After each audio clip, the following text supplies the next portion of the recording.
Baiklah, Assalamualaikum warahmatullahi wabarakatuh. Kami dari kelompok 5 yang beranggotakan saya sendiri, yaitu Kade Susilaika Wiraguna, lalu ada Rema Zonia, lalu ada Susan Dwi Azlin, Osin Nurul Hayati, dan juga Aulia Adia. Baiklah, untuk materi yang pertama akan dibawakan oleh saya sendiri. Baiklah, untuk yang pertama yaitu prinsip metode screening dengan elektrosep ini digunakan untuk memperoleh senyawa obat yang memiliki kemiripan dengan Bocepriver yang diterapkan pada pangkalan data obat-obat yang sudah ada, yaitu seperti di FDA approved.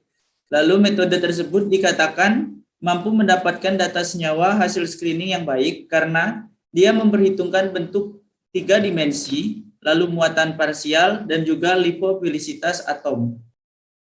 Baiklah, lalu untuk repurposing drug, lalu pada studi ini, senyawa-senyawa obat dari hasil screening tersebut akan dilakukan penambatan molekul yang hasilnya berupa binding affinity, yaitu sebagai parameter dalam penentuan aktivitas senyawa-senyawa yang kita tambatkan.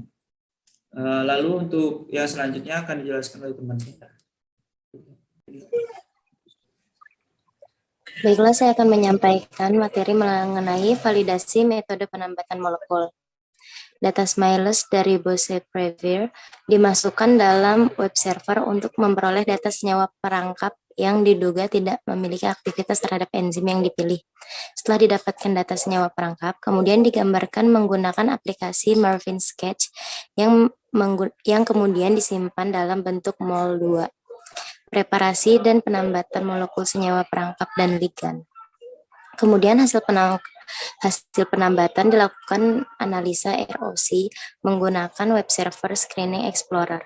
Apabila ROC lebih dari 0,5, maka metode yang dilakukan dapat dikatakan valid. Dan selanjutnya akan dilanjutkan oleh teman saya.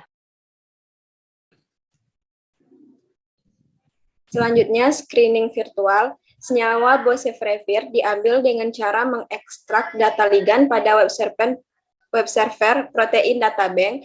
Enzim yang digunakan adalah enzim dengan PDB ID 7COM. Setelah data ligan Boceprevir diekstrak lalu disimpan dalam bentuk smiles yang kemudian diinput ke web server Swiss Similarity.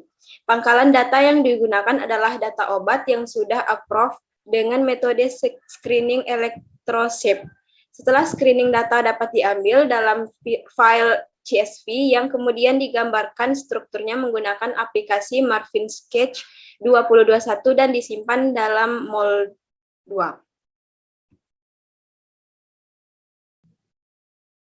Baiklah, selanjutnya penambatan molekul senyawa hasil screening.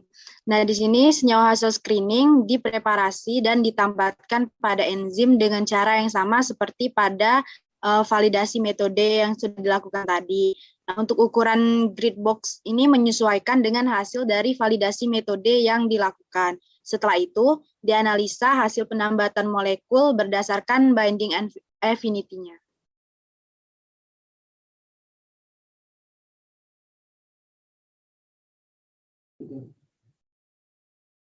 Baik, selanjutnya untuk hasil dari jurnal yang pertama yaitu dilakukan screening virtual dengan metode electroshake, di mana digunakan untuk memperoleh senyawa obat yang memiliki kemiripan dengan Boceprevir atau obat terapi COVID yang sudah FDA approved.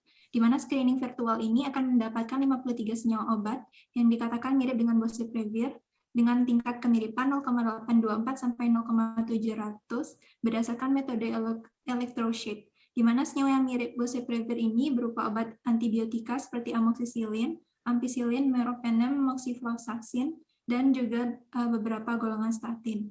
Kemudian untuk selanjutnya, validasi metode yang diperoleh adalah data kurva ROC yang dapat digunakan untuk membedakan dua populasi yang berbeda, di mana di sini populasi aktifnya itu senyawa Boceprevir, sedangkan populasi tidak aktifnya itu berupa senyawa perangkap.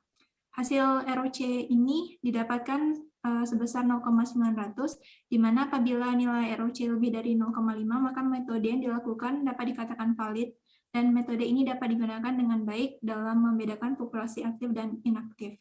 Selanjutnya untuk penambatan molekul, didapatkan binding affinity atau kemampuan obat untuk berikatan dengan reseptor, yaitu diperoleh dua obat potensial yang memiliki nilai lebih rendah dibandingkan boceprevir, yaitu dengan nilai min 7,9 kilokalori per mol, yaitu natamicin dan pitavastatin, di mana nilai binding affinity yang rendah tersebut menunjukkan bahwa kedua obat dapat berinteraksi secara stabil dengan enzim Mpro dari COVID-19, di mana enzim Mpro atau min protease ini merupakan enzim yang dapat memediasi transkripsi protein dari COVID-19, sehingga hambatan terhadap enzim ini diharapkan akan menghambat kelangsungan hidup dari virus, di mana natamicin merupakan obat antimikroba, sedangkan pitavastatin adalah obat penurun kolesterol jahat.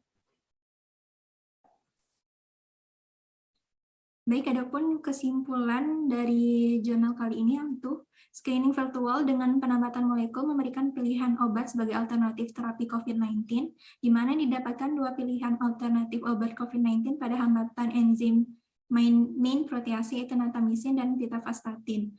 Namun perlu dilakukan validasi metode dengan senyawa yang lebih baik lagi, serta penambahan senyawa aktif dan perangkap lainnya yang dari hasil penelitian secara in vitro untuk dijadikan sebagai obat terapi lini COVID-19.